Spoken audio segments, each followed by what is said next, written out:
Shalom saudara dan saudari di dalam Kristus semua. Pada pagi ini saya ingin mengajak kita menyertai kebaktian online pada minggu ini.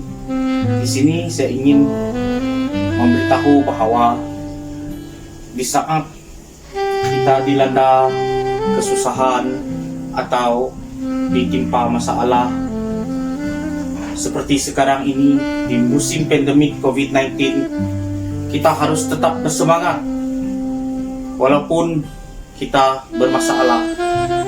Dengan ini saya ingin memberitahu dan mengajak Anda semua tetap bersemangat di dalam Kristus walaupun kita tidak dapat turun ke gereja seperti biasa, berjumpa dengan jemaat-jemaat yang lain, tetapi semangat yang ada pada kita selama ini harus tetap berkobar-kobar walaupun dengan keadaan dunia sekarang. Pada pagi ini saya ingin menyampaikan satu firman yang bertajuk Yesus dielok-elokkan di Yerusalem. Firman ini bermaksud kita harus tetap menghormati kita punya Sang Raja, yaitu Yesus Kristus. Walaupun kita dilanda kesusahan ataupun dilanda masalah, tapi kita tetap bersemangat dan tetap terus memuji dan menyembah Tuhan Yesus, dan tetap percaya dengan iman yang teguh. Kita buka di Yohanes 12 ayat 12 hingga 19. Ayat 12. Keesokan harinya, ketika orang banyak yang datang merayakan pesta mendengar bahwa Yesus sedang di tengah jalan menuju Yerusalem. Ayat 13. Mereka mengambil daun palem dan pergi mengosong dia sambil berseru-seru, Hosana, berkatilah dia yang datang dalam nama Tuhan, Raja Israel. Ayat 14. Yesus menemukan seekor keledai muda, lalu ia naik ke atasnya, seperti ada tertulis, jangan takut, hai putri Sion, lihatlah rajamu datang, duduk di atas seekor anak keledai. Ayat 16. Mula-mula murid-murid Yesus tidak mengerti akan hal itu, tetapi sesudah Yesus dimuliakan, teringatlah mereka bahwa nas itu mengenai dia, dan bahwa mereka telah melakukannya juga untuk dia. Ayat 17 pula, orang banyak yang bersama-sama dengan dia ketika ia memanggil Lazarus keluar dari kubur dan membangkitkannya dari antara orang mati, memberi kesaksian tentang dia. Sebab itu orang banyak itu pergi mengosong dia, karena mereka mendengar bahwa ia yang membuat mukjizat itu. Dan ayat terakhir pula, maka kata orang-orang Farisi seorang kepada yang lain, mereka lihat sendiri bahwa kamu sama sekali tidak berhasil. Lihatlah seluruh dunia datang mengikuti dia. Saya ingin memberitahu bahwa apa-apa kita punya masalah, apa-apa kita punya pergumulan dalam hidup, tapi tetap kita percaya pada satu, yaitu pada Tuhan Yesus. Sekali lagi saya ingin memberitahu, kita harus tetap bersemangat dan tetap mempunyai iman yang teguh walaupun kita dilanda musim virus ini. Jangan takut dengan COVID. Puji Tuhan.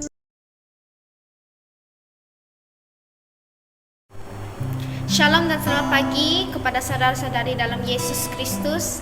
Semoga dalam keadaan yang sehat dan sentiasa berhati-hati walaupun kita dilanda pandemi COVID-19. Dan biarlah kasih damai Tuhan sejahtera dalam hidup kita. Haleluya.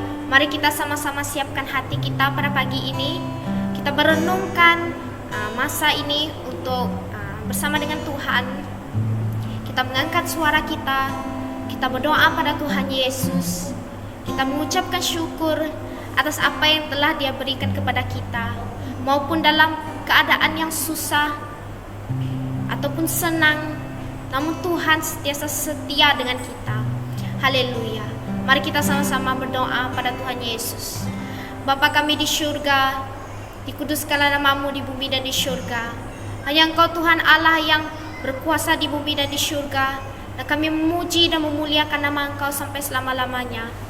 Pada saat ini Tuhan, kami datang dengan hati yang penuh dengan sukacita, hati yang penuh rindu Tuhan, untuk memuji Engkau, untuk memuliakan nama Engkau. Oh haleluya Yesus. Pada saat ini Tuhan, kami serahkan diri kami ke dalam tangan Engkau, maupun kami yang tinggal di jauh, yang dekat Tuhan. Tapi kami percaya Tuhan, kuasa Engkau sungguh luar biasa. Engkau melindungi kami, Engkau bersama dengan kami, Engkau tidak pernah meninggalkan kami. Terima kasih Yesus Kristus atas kesempatan yang Kau telah berikan pada pagi ini. Oh haleluya Tuhan, kami memuji Engkau. Kami mau memuji dan menyembah Engkau. Oh haleluya Tuhan Yesus. Segala puji syukur, hormat, kemuliaan hanya bagi nama-Mu Tuhan Yesus. Di dalam nama Tuhan Yesus, Tuhan dan Juru Selamat kami. Amin. Haleluya. Beri tepukan pada Tuhan. Mari kita sama-sama memuji Tuhan. Kita angkatkan lagu Hari Ini Kurasa Bahagia. Hari ini kurasa bahagia, berkumpul bersama saudara seiman. Tuhan Yesus telah satukan kita tanpa memandang di antara kita. Hari ini kurasa bahagia. Hari ini kurasa bahagia, berkumpul bersama saudara seiman. Tuhan Yesus telah satukan kita tanpa memandang di antara kita. Bergandengan tangan dalam kasih, dalam satu hati, berjalan dalam terang kasih Tuhan. Kau sahabatku, kau saudaraku,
Bagi bangsa ini mari maju, umat pemenang. Bukan bangkit, nyatakan kemuliaannya. Bukan bangkit, nyatakan kebesarannya. Sampai setiap lutut bertelut, semua lidah mengaku Yesus Kristus dialah Tuhan, Raja segala raja. Dialah bukan bangkit, nyatakan kemuliaannya. Bukan bangkit, nyatakan kebesarannya. Sampai setiap lutut bertelut, semua lidah mengaku Yesus Kristus dialah Tuhan, Raja segala raja. Dialah Raja, dialah Raja, oh dialah Raja.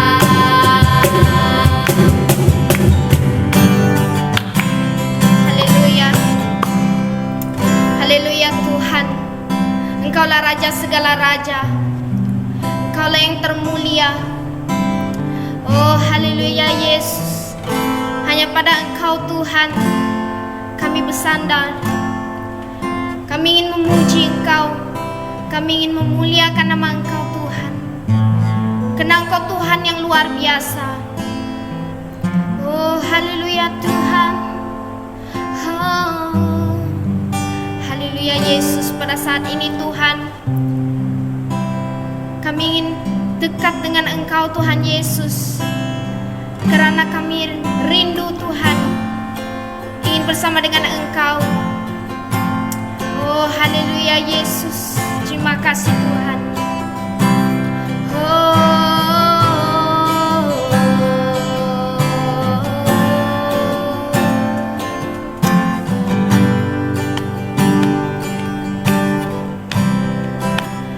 Dekat padamu itu rinduku. Oh, oh yeah. Setiap kataku kau pun menunggu.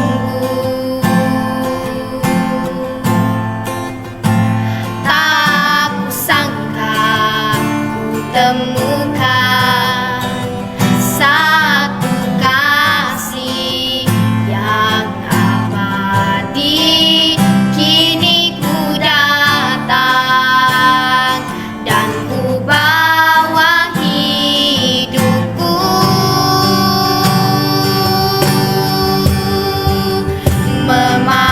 memandang wajahmu, mengikuti kebaikanmu, mengejar hadirmu dalam hidupku, membawa sembahku, menyatakan kebesaranmu, mengejar hadirmu dalam hidupku. Kita angkatkan lagu ini sekali lagi. Oh, oh, dekat padamu itu rinduku. Setiap kataku Tuhan, setiap katamu kau pun menunggu. Tak kusangka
darah-Mu yang suci, yang menyembuhkan kami, yang memulihkan hidup kami. Oh, haleluya Tuhan. Hanya Kau Tuhan di hidupku. Kau berikan hidup yang baru. Darah-Mu menyucikan, pulihkan hatiku. Ku nyatakan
biasa. Terima kasih Tuhan. Oh Tuhan Yesus, Engkaulah Tuhan yang kami sembah. Engkaulah Raja segala raja. Kami percaya pada Engkau Tuhan Yesus. Biarlah hati kami sentiasa rindu, sentiasa haus akan firman-Mu, sentiasa rindu ingin memuji Engkau. Dan biarlah kami sentiasa setia bersama dengan Engkau Tuhan. Engkau kuatkan hati kami Tuhan. Engkau kuatkan iman kami Tuhan Yesus. Beri kami kekuatan Tuhan. Oh haleluya Tuhan. Terima kasih Yesus. Inilah puji sembah yang kami naikkan hanya bagi nama Engkau Tuhan. Engkau berkati anak-anak-Mu Tuhan, maupun yang jauh ataupun yang dekat Tuhan. Biar tangan-Mu melindungi kami Tuhan, dan biar kami sentiasa hidup dalam damai sejahtera-Mu Tuhan. Dan biarlah firman-Mu Tuhan yang berbicara dalam hati kami Tuhan, yang menerangi jalan hidup kami. Oh haleluya Tuhan. Terima kasih Yesus. Terima kasih Tuhan. Segala puji syukur, hormat, kemuliaan hanya bagi nama-Mu Tuhan Yesus. Di dalam nama Tuhan Yesus, Tuhan dan Juru Selamat kami. Amin. Haleluya.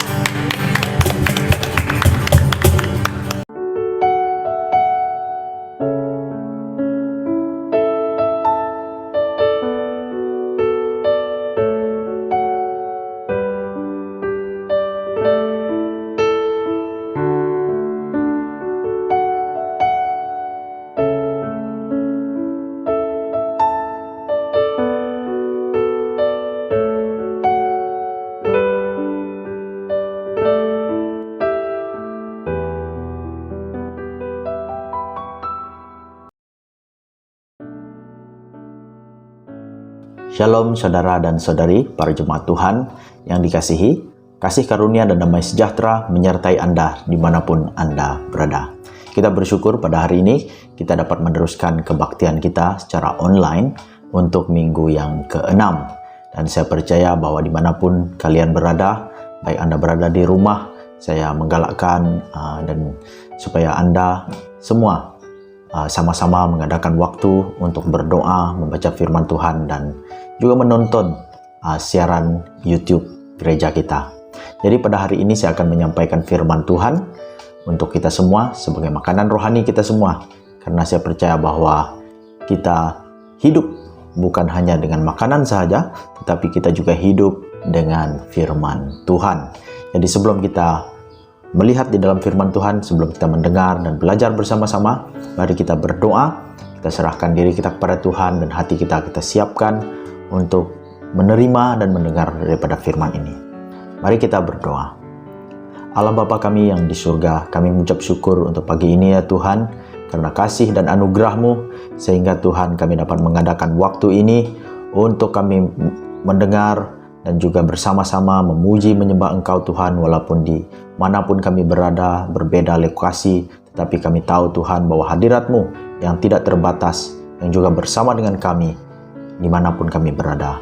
Pada saat ini Tuhan kami ingin memberikan diri kami, telinga kami, hati kami Tuhan, sebelum kami mendengar firman-Mu, supaya Tuhan kami dapat siap dan juga bersedia untuk menerima daripada firman-Mu yang kami dengar dan kami belajar pada pagi ini Tuhan. Biarlah firman-Mu ini Tuhan tumbuh subur di dalam hati kami, bahkan berbuah di dalam kehidupan kami. Berkatilah saya yang menyampaikan, berkatilah mereka yang mendengar pada pagi ini. Terima kasih Bapa, semua ini kami naikkan di dalam nama Tuhan Yesus Kristus, Tuhan dan Juru Selamat kami berdoa. Amin. Amin. Haleluya. Jadi hari ini saya ingin menyampaikan firman Tuhan, yaitu daripada Roma bab yang ke-12 ayat yang kedua. Roma 12 ayat yang kedua. Mari kita bacakan. Firman Tuhan berkata, "Janganlah kamu menjadi serupa dengan dunia ini, tetapi berubahlah oleh pembaruan budimu, sehingga kamu dapat membedakan manakah kehendak Allah, apa yang baik, yang berkenan kepada Allah, dan yang sempurna." Haleluya. Jadi firman Tuhan yang saya bawakan pada pagi ini saudara adalah kesinambungan ataupun sambungan daripada khotbah saya yang 3 minggu yang lalu. Kalau saudara masih ingat khotbah saya yang lalu, saya berkhotbah tentang ibadah yang sejati, di mana saya mengambil daripada Roma 12 ayat yang pertama. Ya, kalau ada saudara-saudari yang belum lagi mendengar, berkesempatan untuk mendengar khotbah tersebut, saudara dan saudari boleh pergi ke channel gereja kita di YouTube dan boleh melihat khotbah itu di sana. Dan ini adalah sambungan daripada khotbah saya yang lalu, dan saya memberikan tema sebagai ibadah yang sejati bahagian yang kedua, dan tajuk kecilnya adalah jangan serupa dengan dunia.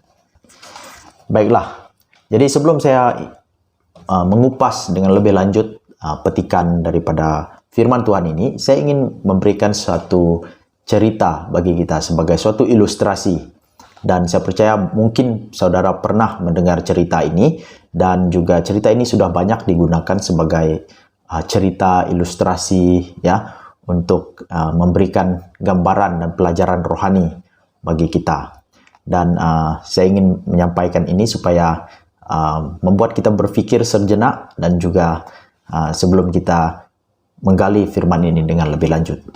Ada satu kisah saudara, di mana entah bagaimana seorang petani menemukan satu biji telur burung rajawali ataupun burung helang, ya, dan dia membawa telur tersebut, dan kebetulan dia memelihara ayam, dan ayamnya juga kebetulan pada waktu itu sedang mengeram. Jadi dia pun meletakkan telur tersebut di dalam tempat ayam mengeram ya. Jadi setelah beberapa ketika telur ayamnya menetas, dan juga telur burung helang itu juga ataupun burung rajawali itu pun menetas juga. Jadi ayam dan juga anak rajawali itu pun sama-sama membesar ya. Jadi walaupun berbeza ya, tetap burung rajawali dan ayam sangat jauh beza, tetapi ibu ayam ini tetap menjaga, memelihara anak burung helang ini seperti anaknya sendiri. Dan si anak helang ini juga hidup seperti ayam yang lain. Dia mengikuti dari kecil, dia mengikuti ibu ayam itu pergi mencari cacing, ya, korek-korek di tempat-tempat, di tanah-tanah untuk mencari makanan. Dan dia ikut seperti ayam, saudara. Dan memang sudah terlihat, dan memang kita tahu bahwa badan rajawali itu berbeza daripada badan ayam. Dan badan burung rajawali ini semakin lama semakin membesar. Tetapi sikapnya tidak ubah seperti ayam, karena dia dibesarkan di kalangan ayam-ayam. Ya. Dan pada suatu hari, di dalam mereka mencari makanan, mencari cacing dan sebagainya, dia bergerak di tanah. Dan satu hari anak rajawali ini mendongak ke atas, dan dia melihat ada seekor burung rajawali yang terbang tinggi, yang sangat tinggi, dan berpusing, dan sepertinya sedang mengawasi kawasan. Dan pada waktu tersebut si ibu ayam ini berkata kepada anak rajawali ini, dia berkata, mari sembunyi-sembunyi, katanya. Itu adalah burung ataupun raja yang di udara. Dialah burung yang paling kuat di antara semua spesies burung, dia kata. Dan kita ini bukan lawan kepada burung rajawali tersebut. Dia boleh terbang tinggi, kita tidak boleh terbang tinggi, katanya. Kita terbang pun sekejap saja. Tapi disinilah tempat kita, katanya. Dia makan makanan yang lebih besar lagi, tapi kita hanya makan cacing sahaja, katanya. Ya, dan begitulah kehidupan anak burung rajawali ini. Dan dia tidak pernah tahu bahwa dia sebenarnya juga berpotensi terbang seperti burung rajawali yang lain. Dan yang sedihnya adalah anak rajawali ini akhirnya mati seperti ayam. Jadi saudara dan saudari, banyak pelajaran yang boleh kita ambil daripada cerita ini. banyak orang Kristen hidup seperti anak Raja Wali ini. Dia hidup seperti ayam, tapi sebenarnya dia bukan ayam, dia Raja Wali. Jadi saudara, Anda bukan ayam, saudara, tapi Anda adalah Raja Wali yang Tuhan sudah pilih, yang Tuhan sudah tentukan menjadi miliknya. Dan firman Tuhan ada mengatakan orang yang teruna akan jatuh tersungkur letih lesu, tetapi orang yang menanti-nantikan Tuhan akan terbang seperti Raja Wali. Haleluya saudara. Jadi hari ini saya akan menyampaikan firman Tuhan ini dengan tema yang saya sebutkan tadi, yaitu ibadah sejati bagian yang kedua, dengan tema kecil yaitu jangan serupa dengan dunia. Jadi dalam khotbah ini saya akan hanya mengupas satu bahagian daripada ayat yang kedua ini. Saya percaya bahwa kita tidak perlu tergesa-gesa untuk pergi dengan lebih jauh daripada firman ini, karena saya percaya bahwa untuk kita menikmati firman Tuhan, kita perlu mengupas, kita perlu menggali dengan lebih dalam, supaya kita dapat belajar banyak daripada firman Tuhan. Jadi hari ini saya hanya ingin mengupas satu bahagian saja daripada ayat ini, yaitu bagian yang pertama yang dikatakan di sini, janganlah kamu menjadi serupa dengan dunia ini. Ya, ini yang akan saya kupaskan pada hari ini untuk kita semua. Dan saya percaya kalau saudara mendengar dengan hati yang terbuka, saudara pasti akan diberkati oleh firman Tuhan. Jadi saya ingin membacakan satu terjemahan yang lain, yaitu Alkitab versi Borneo, ya. Dalam Roma 12 ayat 2 ini, dia berkata begini, janganlah ikut cara dunia, sebaliknya berubahlah menurut pembaharuan fikiranmu. Dengan demikian kamu dapat memastikan apa kehendak Allah itu, apa yang baik, yang diredainya, dan yang sempurna. Jadi bagian pertama yang disebut di situ adalah janganlah ikut cara dunia. Kalau dalam terjemahan baru Alkitab Indonesia mengatakan janganlah kamu menjadi serupa dengan dunia ini. Jadi jangan ikut cara dunia adalah sinonim dengan jangan serupa dengan dunia ini. Jadi ini yang akan kita sama-sama perhatikan. Jadi apa yang Rasul Paulus coba sampaikan di sini? Kalau saudara masih ingat khotbah saya 3 minggu yang lalu, saya berkhotbah tentang ibadah yang sejati, dan saya membawa kita untuk melihat bahwa motivasi ibadah yang sejati adalah karena rahmat Tuhan, karena kasih karunia Tuhan. Yaitu apa yang Paulus sudah beritakan daripada bab yang pertama sampai bab yang ke-11, di mana Paulus sebenarnya sudah menyampaikan tentang betapa besar kasih karunia Tuhan, belas kasihan Tuhan. Sehingga karena itulah, maka Paulus mengatakan, karena itulah saya menasihatkan kamu supaya kamu mempersembahkan tubuhmu sebagai persembahan yang hidup, yang kudus, dan yang berkenan kepada Allah. Jadi saya percaya saudara bahwa persembahan yang sejati itu haruslah dimotivasikan, didorong daripada anugerah Allah. Kita mesti sadar bahwa kita menyembah Tuhan, kita beribadah kepada Tuhan, bukan karena kita ingin mendapatkan sesuatu daripada Tuhan, bukan karena kita mau mendapat keredaan dengan tanda petik bahwa kita mau supaya Tuhan memberkati kita, Tuhan menerima kita. Sebaliknya saudara, kita melakukan semuanya itu karena kita tahu kita sudah diterima, kita sudah diampuni, kita sudah didamaikan dengan Allah melalui Yesus Kristus. Kita sudah layak di hadapan Tuhan. Kita sudah dikuduskan di hadapan Tuhan. Sehingga saudara dan saudari kita sudah menjadi milik Tuhan. Jadi itu menjadi fondasi ataupun jadi dasar kita untuk kita beribadah kepada Tuhan. Dan itu adalah dasar ibadah yang sejati. Ya, jadi bukan apa yang kita lakukan, apa yang kita coba harapkan daripada Tuhan yang menjadi motivasi kepada ibadah kita, tetapi semuanya karena rahmat Allah, anugerah, belas kasihan, kasih karunia yang begitu besar, saudara. Jadi di dalam mempersembahkan tubuh sebagai persembahan yang hidup, yang kudus, dan yang berkenan, seperti yang sudah saya huraikan dengan begitu terperinci di khotbah yang sebelumnya. Jadi saya percaya bahwa kunci untuk ibadah yang sejati ini sebenarnya sangat bergantung di ayat yang kedua ini. Dan Roma 12 ini, yaitu daripada Roma 12 hingga Roma 16, seperti yang sudah saya katakan, adalah pesan-pesan Paulus yang praktikal, yang boleh kita lakukan, yang sebenarnya diaplikasikan di dalam kehidupan kita. Dan kunci bagi untuk kita menghidupi kehidupan Kristen ini adalah sebenarnya bergantung pada ayat yang pertama dan kedua dalam Roma 12 ini. Jadi, apa yang Paulus coba katakan di sini? Jangan kamu serupa dengan dunia, ataupun di Alkitab Borneo katakan janganlah ikut cara dunia. Apa yang dikatakan oleh Paulus di sini? Mari kita lihat bersama-sama apa yang dikatakan dengan dunia yang sering dipakai di dalam Alkitab.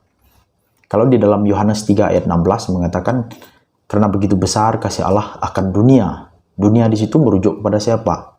Dunia di situ merujuk kepada orang-orang, manusia yang ada dalam dunia. Tetapi berbeza dengan konteks di dalam Roma 12 ayat yang kedua ini, janganlah serupa dengan dunia. Ya memang ada kaitan, jangan serupa dengan orang dunia. Tetapi ya lebih daripada itu sebenarnya ada maksud yang khusus, yang lain. Karena kalau kita ingin membezakan, bukan karena kita ini orang yang lain daripada secara lahiriahnya lain daripada dunia. Kita sama saja. Ya, kita makan makanan yang sama, kita pergi sekolah yang sama, mungkin bekerja di tempat yang sama, kita masih di dunia yang sama, saudara. Tapi apa yang dikatakan dunia di sini lebih kepada suatu sistem ataupun cara berpikir orang dunia, cara bertindak orang dunia, cara orang dunia berurusan, cara orang dunia bercakap, cara orang dunia mengendalikan diri mereka. Nah, ini adalah apa yang Paulus coba sampaikan. Jadi dalam Alkitab ada menjelaskan tentang apa yang ada di dalam dunia ini. Saya ingin kita rujuk kepada firman Tuhan di dalam 1 Yohanes 2 ayat yang ke-16. Di mana dikatakan, sebab semua yang ada di dalam dunia, yaitu keinginan daging dan keinginan mata, serta keangkuhan hidup, bukanlah berasal dari Bapa, melainkan dari dunia. Nah, di sini kata dunia digunakan di dalam petikan ini. Dan ada 3 perkara yang ada di dalam dunia. Dan inilah yang saya percaya bahwa yang Paulus maksudkan. Jangan kita serupa dengan dunia ini, karena dalam dunia ini ada 3 perkara yang sangat menyesatkan manusia, yang sangat menjauhkan manusia daripada Allah, yaitu keinginan daging, keinginan mata, dan yang ketiga adalah keangkuhan hidup. Dan ini adalah yang sebenarnya membentuk sistem di dalam dunia ini, yang membentuk kehidupan orang dunia yang melawan Allah, yang tidak hidup sesuai dengan firman Tuhan. Jadi ada 3 perkara di sini yang disebutkan, keinginan daging, keinginan mata, dan keangkuhan hidup. Jadi apabila Paulus mengatakan, janganlah serupa dengan dunia ini, bermaksud dia berkata, jangan kamu hidup seperti orang dunia yang hanya hidup dengan keinginan daging mereka, tetapi bukan untuk memuliakan Allah. Jangan hidup seperti orang dunia yang hanya mengikut keinginan mata mereka, tetapi tidak melihat kepada Tuhan Yesus. Jangan hidup seperti orang dunia yang hanya hidup untuk keangkuhan pribadi. Ya, itu yang dimaksudkan Paulus dan mengatakan jangan kamu serupa dengan dunia. Tapi mari kita lihat dengan lebih lanjut lagi apa yang dikatakan tentang keinginan daging, keinginan mata, dan keangkuhan hidup ini, supaya kita lebih jelas tentang hal ini. Kita ingin lebih praktikal, kita ingin lebih terperinci di dalam hal ini. Mari kita lihat apa itu yang dimaksudkan dengan keinginan daging. Keinginan daging boleh ditafsirkan sebagai nafsu, baik nafsu seksual, baik nafsu tubuh kita, nafsu makanan yang makan yang berlebihan, sebagai contoh, penggunaan sesuatu untuk tubuh kita, baik itu penggunaan dadah, ataupun sesuatu yang boleh membuat kita ketagihan, kemabukan, ya, apa yang kita lakukan juga dengan tubuh kita, keganasan, dan lain-lain, ya. Dan kalau kita melihat di dalam Galatia, Paulus ada menyenaraikan beberapa perbuatan-perbuatan daging yang berasal daripada keinginan-keinginan daging. Yang disebutkan Paulus di dalam Galatia 5 ayat 19 hingga 22. Perbuatan daging telah nyata, yaitu percabulan, kecemaran, hawa nafsu, penyembahan berhala, sihir, perseteruan, perselisihan, iri hati, amarah, kepentingan diri sendiri, percideraan, roh pemecah, kedengkian, kemabukan, pesta pora, dan sebagainya. Terhadap semuanya itu kuperingatkan kamu, seperti yang telah kubuat dahulu, bahwa barang siapa melakukan hal-hal demikian, ia tidak akan mendapat bagian dalam kerajaan Allah. Jadi kita melihat di sini perbuatan daging, ataupun keinginan daging ini sudah disebut di dalam Alkitab, dan sudah sangat jelas.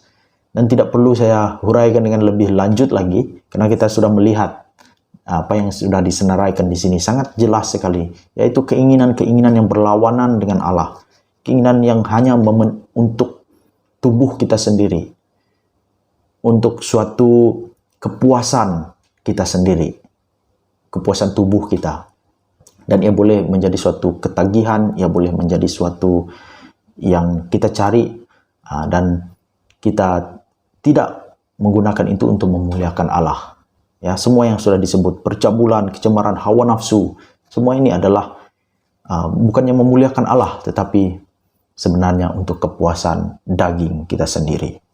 Dan termasuk juga perkara-perkara lain yang disebut, seperti bahkan kedengkian, dengki saudara, iri hati, bahkan pemecah, roh pemecah, baik di dalam keluarga, di dalam gereja, di dalam tempat kerja. Saudara, ini suatu yang serius. Dan kemabukan, pesta pora, dan sebagainya. Adakah Tuhan melarang kita berpesta?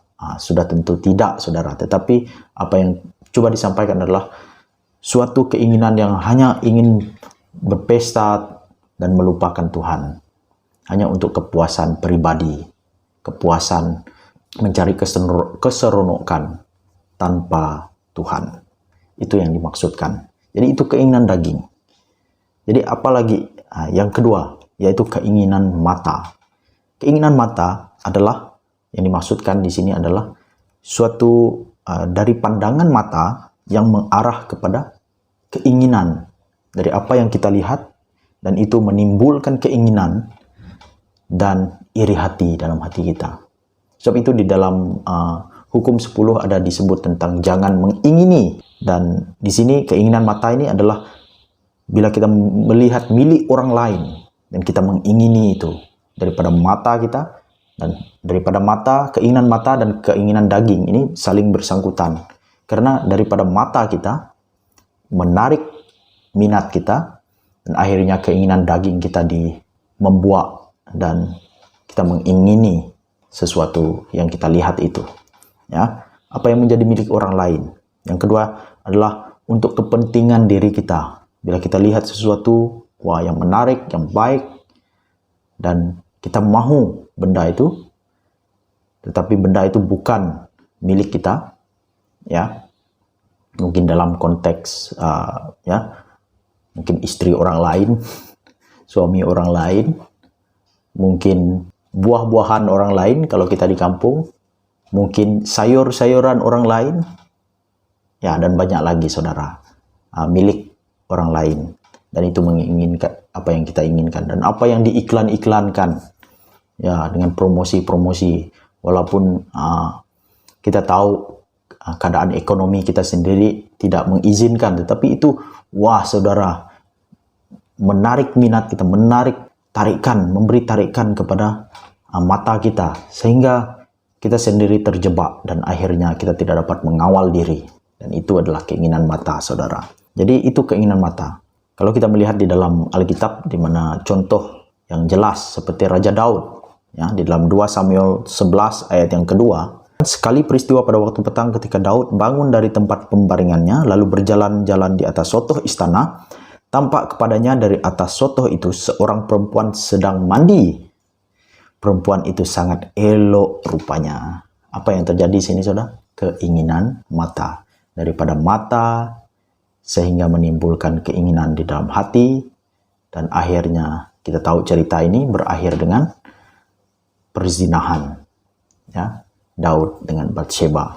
Jadi saudara, ini adalah keinginan mata yang disebut tadi, yang menarik minat kita sehingga keinginan-keinginan daging kita juga membuak-buak dan menginginkan sesuatu itu yang kita lihat. Apa yang ketiga? Keangkuhan hidup. Keangkuhan hidup. Apa maksudnya keangkuhan hidup? Adalah suatu untuk kemegahan diri. Keangkuhan hidup juga adalah suatu keinginan yang dimana kita ingin dipuji, kita ingin dikenal, kita ingin dihormati, saudara. Dan itu kita menjadi obses terhadap benda itu. Sehingga kita lupa Tuhan. Ya. Dan kita tidak tahu bahwa segala sesuatu adalah daripada Tuhan. Adalah anugerah daripada Tuhan. Dan itu menjadi apa yang kita kejar di dalam kehidupan ini. Ya, dalam kehidupan ini, ya, tidak salah kalau kita mengingini kehidupan yang lebih baik, saudara. Kita ingin naik pangkat, itu tidak menjadi masalah bagi saya. Tetapi kalau itu menjadi fokus kita, kalau itu menjadi yang lebih besar daripada Tuhan, sehingga kita lupa diri, ya, itu menjadi dosa bagi kita. Dan tidak mustahil kalau kita akan menjadi sombong dan kita akan merendahkan orang lain. Dan akhirnya kita tidak memuliakan Tuhan dengan sikap yang sedemikian. Dan ia juga adalah rasa diri lebih penting, ya, dari orang lain, rasa diri lebih besar daripada orang lain. Dan ini bahaya, saudara. Baik di dalam gereja, kita semua adalah anak-anak Tuhan, adalah orang-orang yang sudah ditebus, tapi kita semua adalah orang-orang yang dulunya orang berdosa, dan bahkan sekarang kita masih lagi bergumul di dalam dosa. Dan kita sama saja, saudara. Jadi tidak ada yang lebih besar, lebih penting. Kita tidak perlu mencari hormat. Firman Tuhan kata saling mendahuluilah di dalam memberi hormat. Ada di dalam rumah ini juga. Ya. Jadi ini keangkuhan hidup, saudara. Dan kalau kita melihat bagaimana di dalam perjanjian lama, ada ayat yang selalu dipetik, dan ayat ini sering dipakai untuk merujuk kepada Lucifer ataupun iblis. Tapi sebenarnya ayat ini kalau dilihat dalam konteksnya, ia adalah ditujukan kepada raja pada waktu itu, ya. Dan mungkin boleh digunakan, dikaitkan juga dengan iblis, karena iblis juga adalah memang yang sombong, yang mau lebih daripada Allah, yang mencari perhatian bagi dirinya sendiri.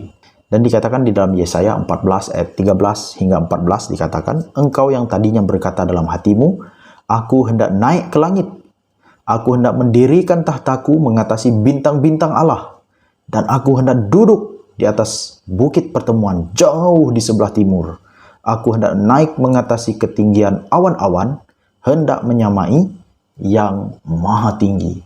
Kita lihat, saudara, di sini keinginan untuk lebih, untuk tinggi, bahkan menyamai yang maha tinggi. Tidak ada orang dapat menyamai Tuhan. Tapi kalau ada orang yang mau sama dengan Tuhan, itu suatu keangkuhan, saudara. Dan kita melihat di dalam sejarah banyak manusia, saudara, yang coba, ya, yang declare, yang mengatakan aku Tuhan. Ya. Banyak manusia mencoba menjadi Tuhan, tapi semua mereka sudah mati, saudara. Dan banyak orang mau dipuji dan disembah, mereka dihormat sebagai Tuhan, ya, raja-raja pada zaman silam, pada zaman dahulu, ya. Tapi saudara, kita ada satu orang, dia adalah raja di atas segala raja, tapi dia telah turun ke dalam dunia dan menjadi mengambil rupa seorang hamba, dan dia taat sampai mati. Bahkan mati di atas kayu salib. Dan itulah Tuhan yang sebenar yang kita sembah. Dia telah bangkit dan telah hidup. Dia merendahkan dirinya, saudara. Dan itu menjadi model kita, yaitu Yesus Kristus. Kita bukan mencari kemegahan diri, kemuliaan diri sendiri. Kalau kita melayani, saudara, kita bukan melayani supaya dipuji, supaya mendapat perhatian, mendapat tepukan, mendapat penghargaan. Tapi kita melayani karena anugerah Tuhan. Kita tahu bahwa kita adalah orang-orang yang berhutang kepada kasih karunia Tuhan. Kita tahu mengapa kita melayani. Ya. Jadi, saudara dan saudari, ini adalah yang ketiga tadi, yaitu keangkuhan hidup. Nah, saudara, kalau kita membandingkan ya keinginan daging, keinginan mata, keangkuhan hidup, di mana kita melihat ini jelas di dalam Alkitab. Ada peristiwa-peristiwa yang jelas, dan saya ingin mengambil contoh yang sangat jelas, yaitu tentang Hawa dan juga Yesus. Kalau kita lihat di dalam Perjanjian Lama, bagaimana manusia jatuh di dalam dosa, yaitu Hawa. Ketika Hawa jatuh dalam dosa, kita boleh lihat dalam Kejadian bab 3 dan ayat yang ke-6. Dan di sini kita melihat ketiga-tiga perkara ini muncul, yaitu keinginan daging, keinginan mata, dan juga keangkuhan hidup muncul di dalam ayat ini. Kejadian 3 ayat 6 berkata, perempuan itu melihat bahwa buah pohon itu baik untuk dimakan. Nah, ini keinginan daging. Baik untuk dimakan, saudara. Ini menimbulkan nafsu makannya. Dan sedap kelihatannya. Sedap kelihatan. Ini keinginan mata. Menarik matanya. Lagi pula pohon itu menarik hati karena memberi pengertian. Wah, ini adalah keangkuhan hidup. Dia mau mendapat pengertian, dia mau bijak sebenarnya. Karena iblis mengatakan kamu akan tahu yang baik dan yang jahat, dan kamu akan sama seperti Tuhan, katanya. Iblis coba menipu perempuan ini. Lalu ia mengambil dari buahnya itu dan dimakannya, diberikannya juga kepada suaminya yang bersama-sama dengan dia, dan suaminya pun memakannya. Dan akhirnya manusia jatuh, dan inilah menjadi titik pertama di mana manusia jatuh di dalam dosa. Adam bertanggung jawab di dalam hal ini, dan seluruh ciptaan jatuh ke dalam kuasa dosa, dan akhirnya manusia terpisah daripada Allah. Tapi saudara, beberapa ribu tahun setelah itu muncul Adam yang kedua dan Adam yang terakhir. Dan di sini juga Yesus dicoba dengan 3 perkara ini, yaitu keinginan daging, keinginan mata, dan keangkuhan hidup. Kita lihat di dalam Matius 4 ayat yang ketiga hingga ayat yang ke-10. Di dalam petikan ini Yesus sudah dibaptis, dan dia pergi ke padang gurun dan berpuasa 40 hari 40 malam. Dan di padang gurun itulah iblis datang juga, seperti dia datang kepada Hawa di Taman Eden. Begitu juga dia datang kepada Yesus di padang gurun, dan dia mencobai Yesus dengan 3 perkara yang menjatuhkan manusia. Apa yang dia buat? Kita lihat di dalam firman Tuhan mengatakan, lalu datanglah si pencoba itu dan berkata kepadanya, jika engkau anak Allah, perintahkanlah supaya batu-batu ini menjadi roti. Apa itu, saudara? Itu adalah keinginan daging. Dia coba untuk menimbulkan, dia mengambil kesempatan di saat Yesus merasa lapar, dan dia coba untuk menggunakan itu menjatuhkan Yesus. Kalau Yesus tunduk kepada iblis, Yesus boleh saja menjadikan roti daripada batu. Bahkan dia boleh mungkin panggil saja, roti boleh turun daripada surga. Tapi kalau dia tunduk kepada iblis, maka dia kalah kepada iblis. Itu yang dilakukan oleh iblis. Keinginan daging. Dan begitu juga dalam kehidupan kita. Seringkali iblis akan mengambil kesempatan pada waktu titik yang terlemah, pada waktu kita tidak berdaya, Waktu itu iblis tahu apa kekurangan kita. Kalau dia tahu kita lapar, dia akan menggunakan mungkin hal-hal berkaitan makanan. Kalau iblis tahu bahwa kita lemah di dalam hal keuangan, dia mungkin menempatkan kita di tempat di mana kita akan melihat banyak uang. Dan kita, kalau kita tidak dapat mengawal diri, maka kita juga akan mungkin menipu, memanipulasi dan sebagainya. Kalau iblis tahu bahwa kita lemah dari segi seksual, iblis mungkin meletakkan kita di situasi di mana berlainan jantina dan di tempat yang sembunyi dan sebagainya. Jadi saudara, itu iblis tahu di mana kelemahan kita. Dan Yesus di dalam cerita ini, ketika dia lapar, iblis mencoba dia, tetapi Yesus berdiri teguh. Di dalam firman Tuhan, dia mengatakan, manusia tidak hidup dari roti saja, tetapi dari setiap firman yang keluar dari mulut Allah.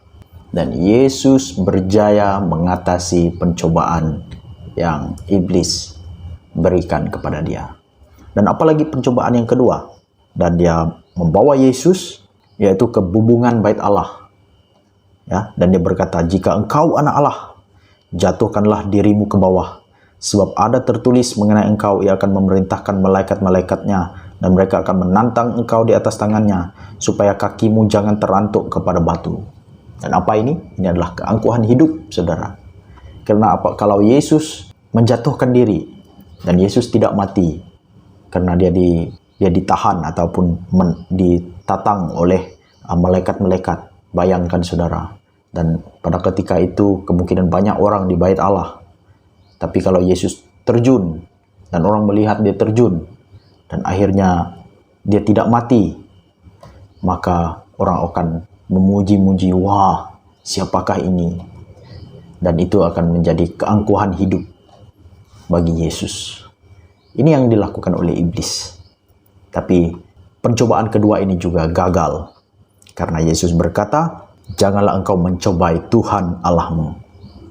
Dan akhirnya apa yang terjadi? Iblis mencoba sekali lagi, yaitu pencobaan yang ketiga. Dan dia bawa Yesus ke satu gunung yang sangat tinggi dan memperlihatkan mata saudara. Kepadanya semua kerajaan dunia dan dengan kemegahannya. Dan berkata kepadanya, semua itu akan kuberikan kepadamu jika engkau sujud menyembah aku. Apa ini? Ini adalah keinginan mata. Dia memperlihatkan semua keindahan-keindahan yang ada. Semua harta, semua kemuliaan, semua yang terbaik yang boleh didapatkan di dalam dunia ini. Itu keinginan mata. Tetapi akhirnya Yesus berkata, enyahlah iblis. Engkau harus menyembah Tuhan Allahmu dan hanya kepada Dia sajalah engkau berbakti. Dan di sini pun iblis gagal untuk menjatuhkan Yesus. Adam pertama jatuh, Hawa jatuh dalam dosa. Tapi Adam yang kedua, Adam yang terakhir, Yesus berjaya mengatasi pencobaan. Dan dialah menjadi pengharapan kita saudara. Dan dialah menjadi kapten keselamatan kita. Karena dia saja yang dapat menakluki dunia. Dan keinginan mata, keinginan daging, keangkuhan hidup ini, kita bergumul setiap hari saudara.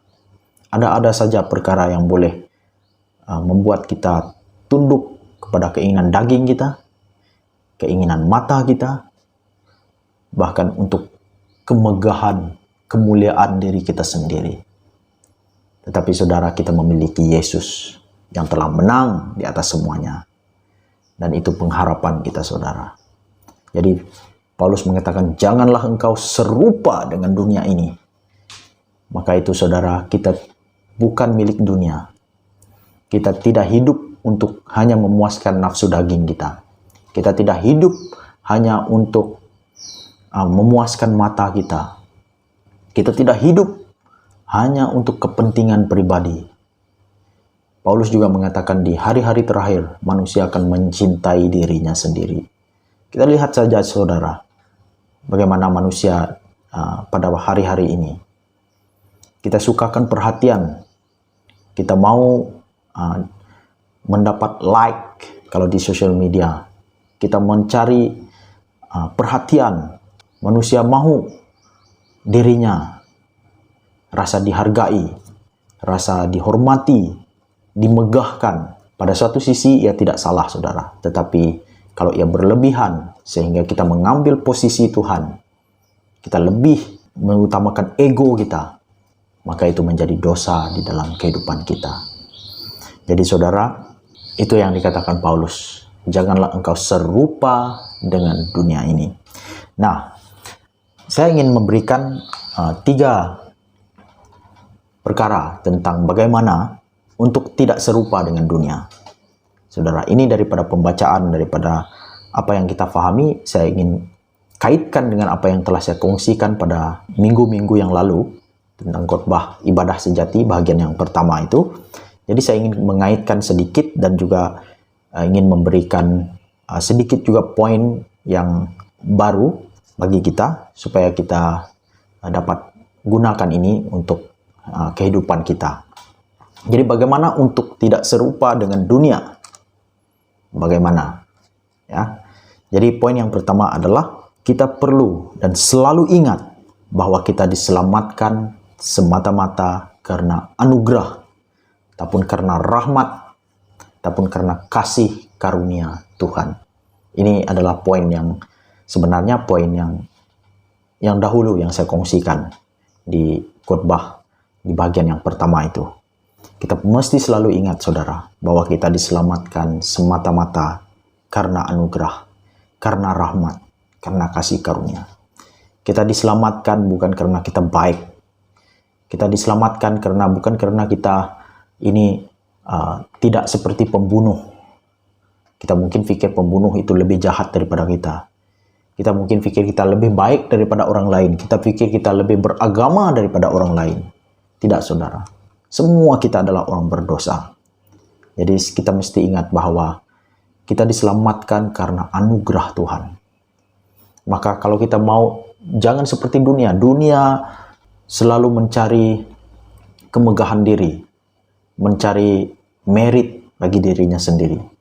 Oh, saya baik. Saya mungkin ke surga karena saya baik. Karena saya tidak seperti orang lain. Saya tidak mencuri, saya tidak membunuh, dan dia boleh listkan sebagainya. Saya beragama, saya banyak bantu orang, dan sebagainya.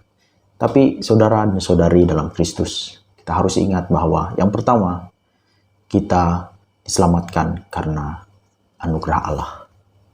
Dan itu adalah dari dalam, saudara. Itu adalah dasar iman kita. Saya tidak mau berkongsi ini, jangan serupa dengan dunia, hanya sekadar berhenti berbuat berhenti berbuat B, berhenti berkata-kata ini dan itu, saudara. Itu semua luaran. Tapi saya percaya bahwa perubahan yang sejati adalah bermula daripada dalam. Yaitu bila kita tahu dasar iman kita. Karena anugerah Tuhan, karena rahmat, kasih setia, belas kasihan Tuhan. Itu menjadi dasar kita. Jadi perubahan itu akan bermula daripada sana dan membentuk kehidupan kita. Dan itulah bagaimana kita tidak serupa dengan dunia ini. Saya percaya semuanya bermula dari dalam.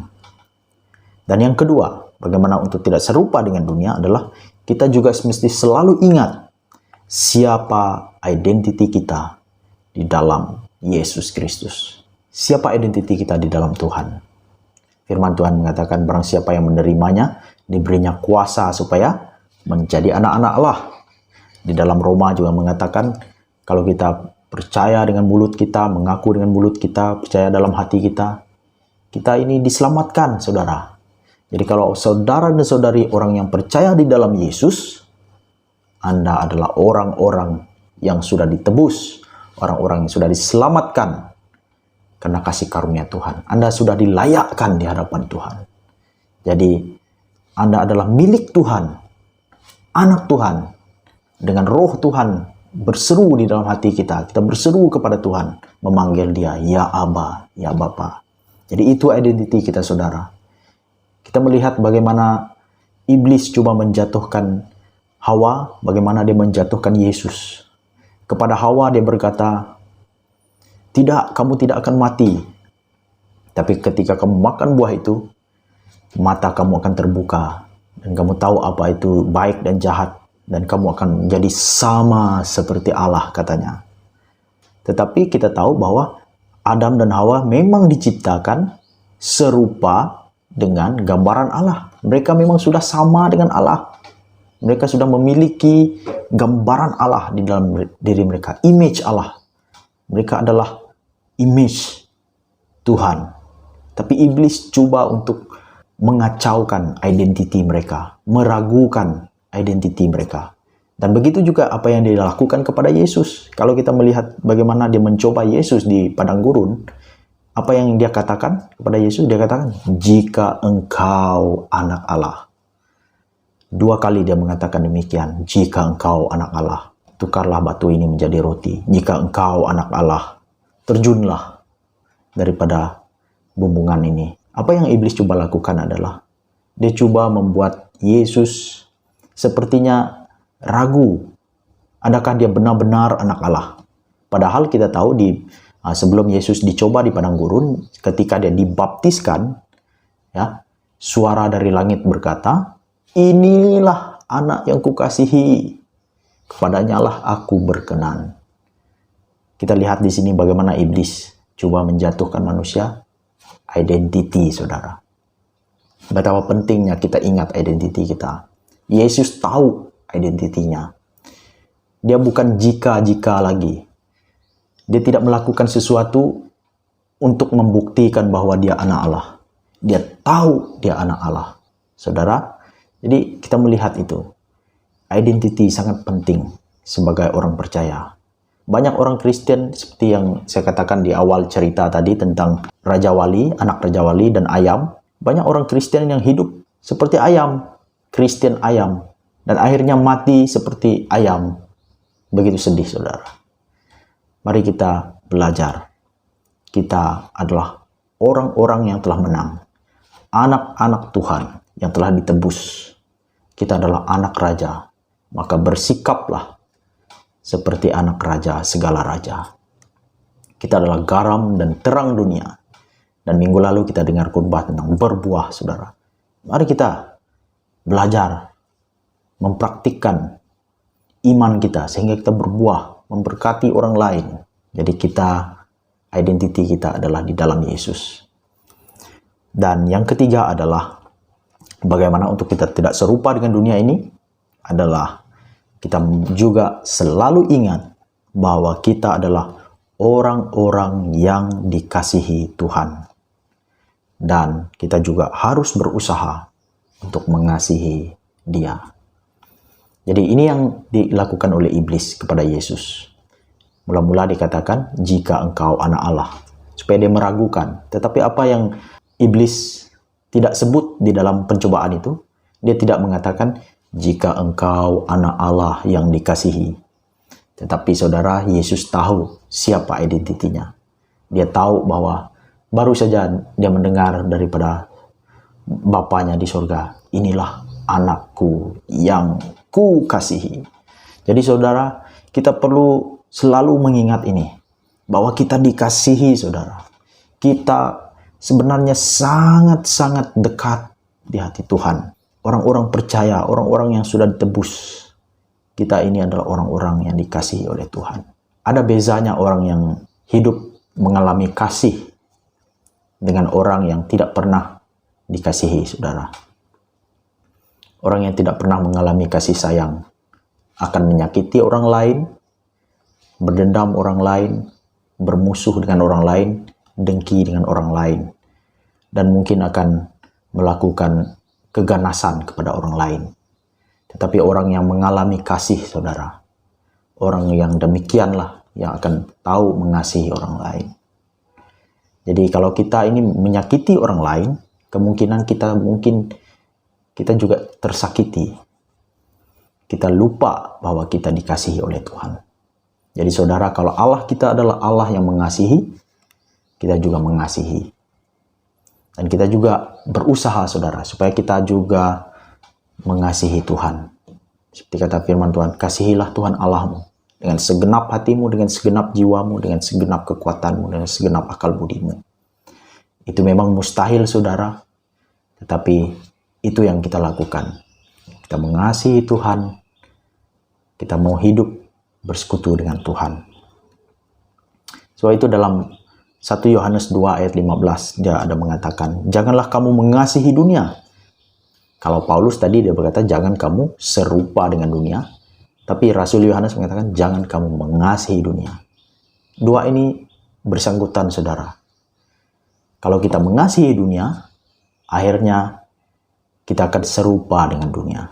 Tapi apa yang Rasul Yohanes katakan, janganlah kamu mengasihi dunia dan apa yang ada di dalamnya, yaitu keinginan mata, keinginan daging, dan keangkuhan hidup.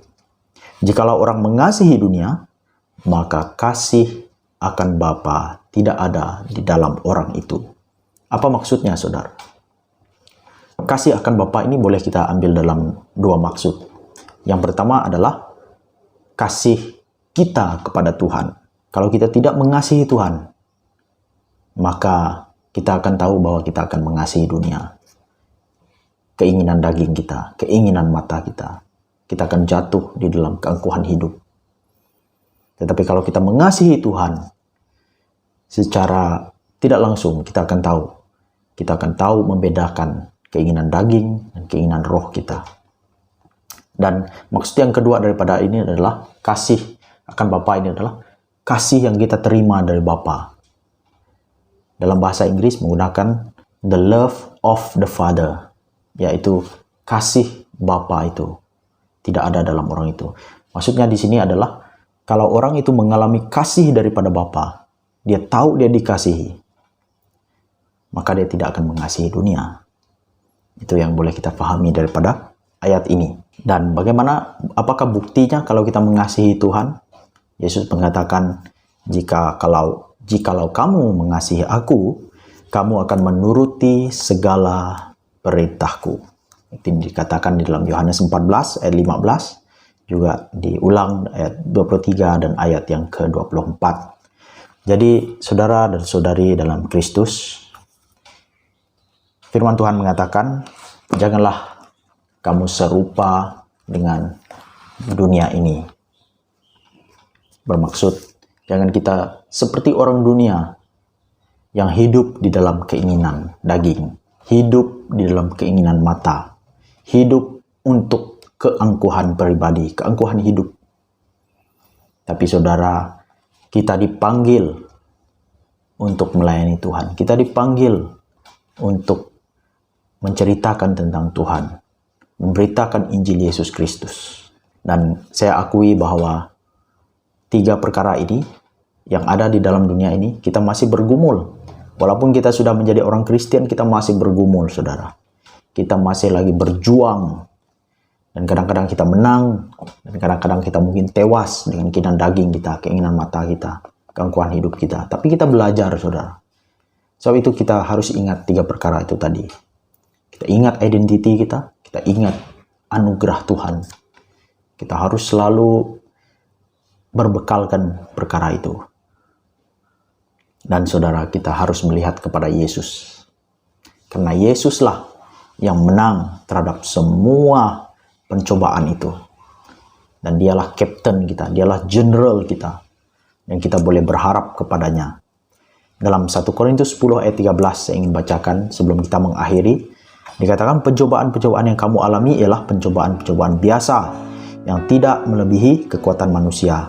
Sebab Allah setia dan karena itu ia tidak akan membiarkan kamu dicobai melampaui kekuatanmu. Pada waktu kamu dicobai, ia akan memberimu padamu jalan keluar sehingga kamu dapat menanggungnya. Jadi kita memang akan dicobai, saudara.